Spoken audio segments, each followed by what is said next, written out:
Great. I would just like to begin by acknowledging the Gadigal of the Eora, the traditional custodians of the land where we're gathered, and to pay my respects to their elders past, present and future, and to all Aboriginal brothers and sisters here with us today. The image I'm going to start with, where is it? Let me get the clicker right. Okay. It's actually a self-portrait by an adolescent, Arthur Boyd. It was painted a year after he left school, and he left school at 14. There might be a message in that if you want a great career, you might want to get out early, I don't know. But anyway, so it's interesting. Bundanon is the former Boyd estate, of course. It's not a museum or a gallery, and it's certainly not a school, but I guess it shares elements with all of those things. It's a place and a space and a platform for sharing and creating ideas and developing work. We're fortunate when Arthur made the gift of the estate that he didn't actually want it to be an art museum or a museum at all. He expressed a really strong desire for it to bring together all the disciplines. In fact, his greatest love was music, but the arts and the sciences in particular. He wanted it to be a place for artists to develop work, but he had a specific focus, and it's written in our constitution, to foster children's engagement with the arts and with the landscape. So, notionally, therefore, education has been at the heart of all things at the Trust ever since it was founded 25 years ago. This is the Murcutt-designed Boyd Education Centre where our residential school programs take place. It's really a spectacular building. I think it goes also to the heart of the fact that we really value education. This is an extraordinary place for children and young people to be hosted. Last financial year, we had over 380 artists in residence with us from all disciplines and from all over the world. We also hosted nearly 7,000 students, primary, secondary and tertiary. And about 1,500 of those students came through the residential schools program. They live with us for up to a week. There are multiple strands to those programs, and I'm just going to talk a little bit generally about them and then give a couple of quick case studies. So, but I think the things that do define the programs are that everything is practice-based, everything is artist-driven, and everything created is given really serious consideration. I think that's also at the Boyd Education Centre. I think we're really fortunate in that quite substantially the landscape is the workshop space, not exclusively but quite substantially. Workshops are in the bush or by the river, all over the property. It reorganises the language of the classroom, and I think it provides opportunities for existing hierarchies to dissolve. Unless they're undertaking some specialist programs, and I will talk about those in the case studies, then all of the students that come to us experience the Boyd house and Arthur's intact studio. They will then move from there to meet a real live living artist, to go to an artist studio. These encounters with living professional artists are really critical to imparting the realities of art making, and its messiness, its lack of clarity, and of course the risks that everyone's been talking about. And it's interesting and important difference, I think, and we're very fortunate that we are able to take children and young people actually into where artists work. They, enable students to witness the discipline and the determination that artists bring to their work. They're able to see that being an artist is a real possibility, and I think it is one of the really core benefits of Bundanon. And it's one of the things, the developmental things we take away from it. It's a real job, and it's undertaken by real people. Here's Will Barton working with some kids.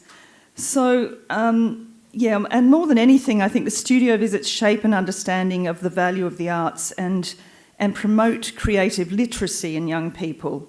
they're both the audiences of the future and they're also the artists of the future, and this is something we want to give them the confidence to take away. If the school curriculum doesn't really encourage them to think about it as a serious possibility, then we want to put that alternative voice.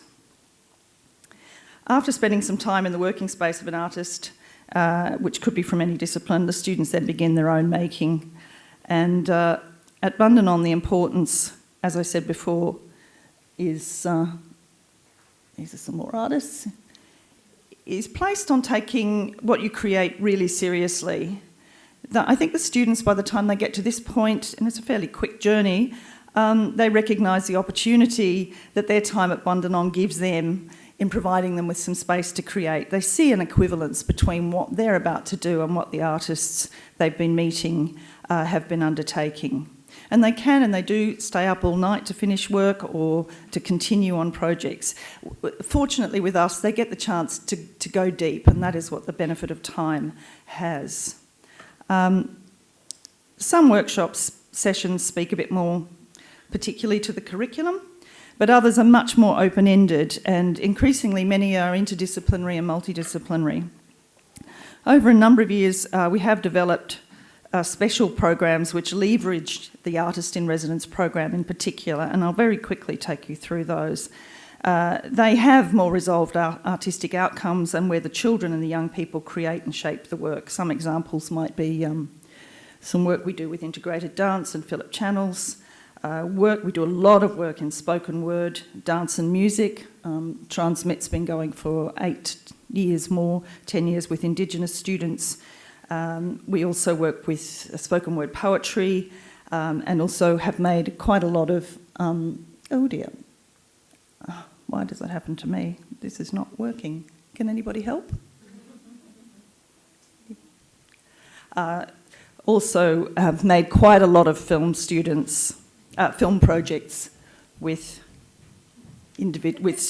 groups of students as well. Okay, thank you. No, it's not working. Yeah, of course. There we go. Is that working? Yeah.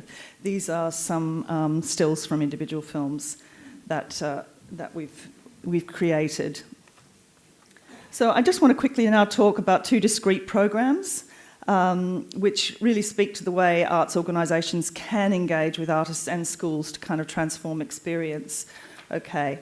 In both cases, this is another film still, in both cases the willingness of the school leadership to take a risk and to commit to this journey has been really critical to its success, and I think that's been something we've really learned about anything we want to do that is a bit experimental and open-ended. The first program, very quickly, is called Touched by the Earth. It was developed to meet the needs of gifted and talented students in non-exam years, students who have what you'd call a little bit of capacity to keep up with the curriculum but just to have more space for other things.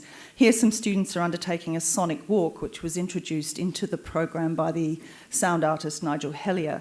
In this process, they recall visually and orally the experience of walking blind. We work with the same group of students in years 8 and 9 over a 1 or 2 year cycle. So it's the same group of students going through.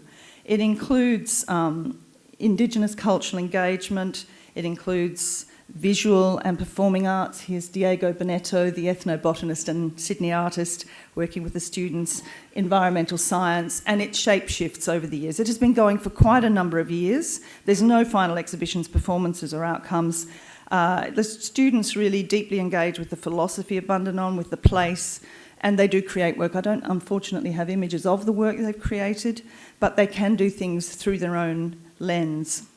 It's a very join the dots program, fosters a lot of lateral connections, and it has been really closely mapped and reported on in various academic contexts.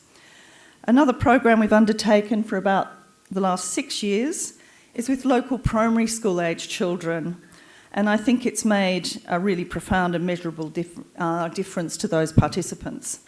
The situation was that East Nowra Public School, which is a predominantly Indigenous enrolled school, wanted to develop their music program. And due to the kind of socio-economic factors of those students, there was no access to individual instrument training, which is really pretty critical to getting a school band up. So we developed with them quite a bespoke program which was based on voice and percussion, and we paired them with Australia's preeminent voice artists, the Song Company. So over the period of those years, every year the Song Company come into residence with us. We bring the school choir into residence as well, and they work intensively with those very young children. And the artists coach in voice, they create new repertoire with the students, and they mentor the students' leadership skills.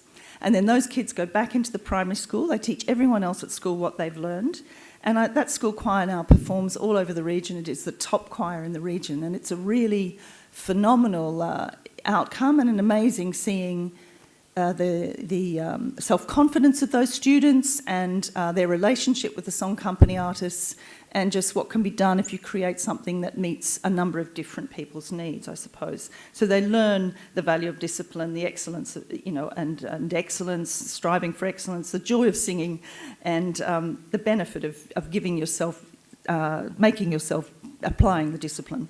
So I think in return, of course, they get the respect of their peers and the wider community.